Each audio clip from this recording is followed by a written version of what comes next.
Instead of helping that person accept the life that person is living, the people who are older taught that person to run, to blame, to abuse, to accuse, as opposed to just learning to accept, okay, you're in this form, this body, you're living this life for a reason.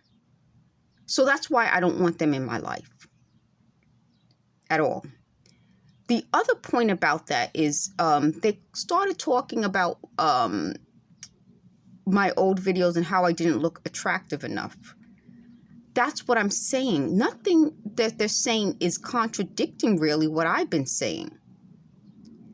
They're saying I don't look attractive. They thought I would work harder, press out my hair, really stress myself when I'm sick and being hospitalized and going to different doctors to look the way I used to look, which was very, in their words, attractive, even though I'm going through this.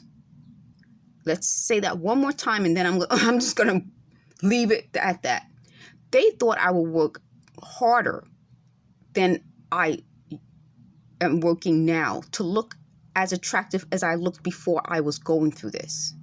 So they said this was my way of making them look bad because I used to look attractive before this, and I'm not working hard enough to go back to looking as attractive as I used to look in order to make them look bad.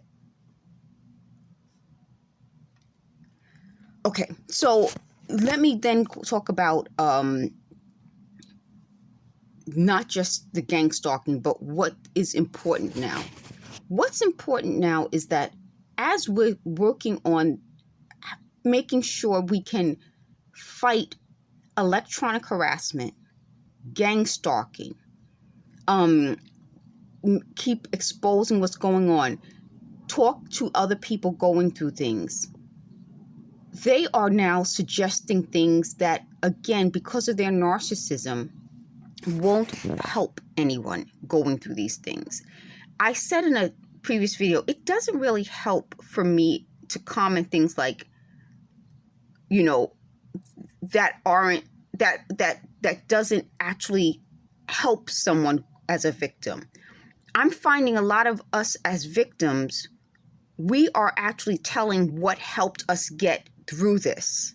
And that helps more.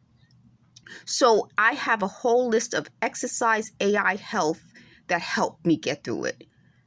Music helped me get through it. Some of my shows helped me get through it. Some of the things that I liked before I went through this helped me get through it. That's a big deal. Watching and listening to what other people who have been through it helped me get through it. They're suggesting things that I say to other targeted people, which I won't say because I don't like these people. Again, I've never seen a program run by people you don't like who think that you're going to listen to them even though you don't like them. I've never seen anything. This is a waste of time and energy. If they wanted to be around people who will listen to them, they would have been with people who actually like them.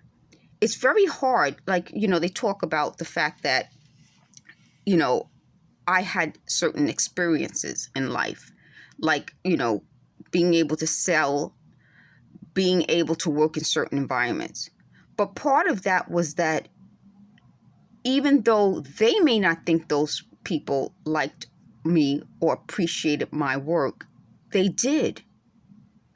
And I think that's the thing that comes out through me going through this, that part of being good at something requires you to be around people who want you to be good at it. And that's something that I think that's what they're getting at, but they can't say it because it hurts them. You know what I mean? Like it hurts them to really listen to that. Part of being good at something requires you to have a support system of people who want you to do well. People have to really want to support you in order for you to do well. And the people who we tend to support, like just regular folks, are people who care about us, who really will support us also, and who, once we support them, won't mistreat us. That's a big deal. Because if I'm going to support you, I'm hoping that once you get to that level, you take me there with you. And you don't abuse me once you get there, because then you're going to have this type of power. Will you then turn on me? Will you attack me? Will you then get all these other people to